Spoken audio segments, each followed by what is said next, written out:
திராவிட முன்னேற்ற கழகத்துக்கும் திரு கமலஹாசன் அவர்களுக்கும் ஒரு டிஃபரன்ஸ் கிடையாது கொள்கையில், ஒன்று கூட கிடையாது.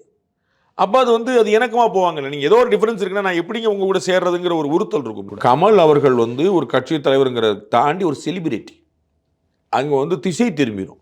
அப்புறம் அவருக்கான முக்கியத்துவம், அவர் வந்து வீரபாண்டியன் போல, சண்முகம் போல, திருமாவளவன் போல வரிசையில் நின்று வாழ்க வாழ்க போட முடியாது.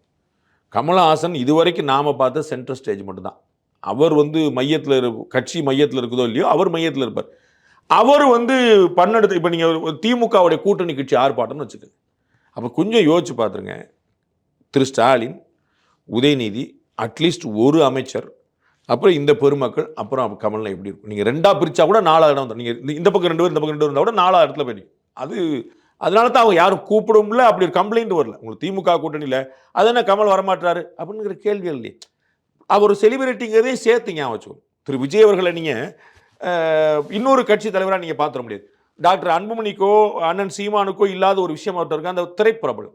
அந்த ஒரு பிரபல்யம் வந்து ரொம்ப பெரிய விஷயம் அது இல்லையா? அது அப்போ அந்த கிரேஸ் வந்து ரொம்ப என்டையர்லி டிஃப்ரெண்ட் ஆனது. அதனால வந்து கமலஹாசன் அவர்கள் ஏன் ஆர்ப்பாட்டத்துக்கு கலந்துக்கலன்னு திமுகவே கேட்க மாட்டாங்க.